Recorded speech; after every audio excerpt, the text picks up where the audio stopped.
Here's a quick tip on how to discern between your inner critic and the wisest part of yourself. This lady, she's a really good friend of mine, and she's really great at what she does. She has great relationships, she has great friendships, but she always has that voice in her head that's always telling her that this is not enough, do more. You're not enough. Why do you think that you can do this?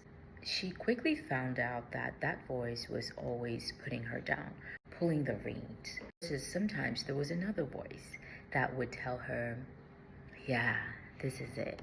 Go there. Do this. And it didn't have any strings attached.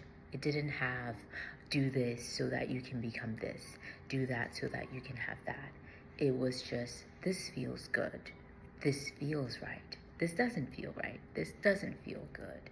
This feels uncomfortable, but it looks like a challenge, and it looks like that's something you can do and try and have fun doing it. Little by little, I learned as well how to distinguish those two voices. And I even gave my inner critic a name. I'm not going to divulge it here.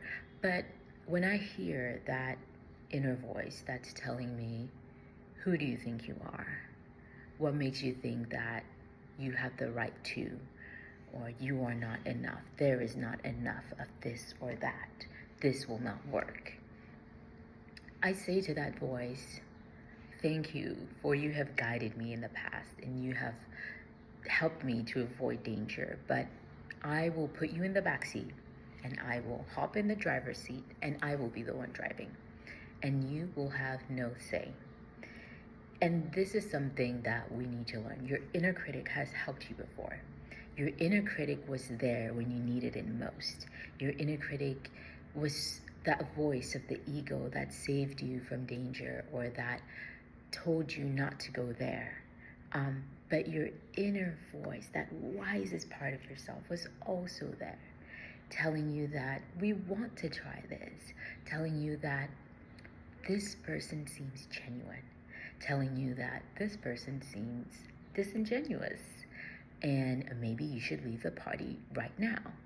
So learn to distinguish between those two voices. Learn to know that's the wisest part of yourself talking. Because when it's the wisest part of myself talking, I know that I'm being divinely guided by God, by the universe, pointing me on the right track so I do not miss my mark. I know that. I know the feeling. I know how to distinguish that. And I know the feeling of the inner critic, of that fear that comes with it, or that apprehension, or that pulling the reins. And I know how to say, hey, I understand, and it's okay to feel this way. But right now, I do not want to feel this way. I want to go for it, and I know that I can do it. So learn to do that. Is the inner critic talking right now, or is it your wisest self? I'm Linda Pointing, and that was my little nugget for today.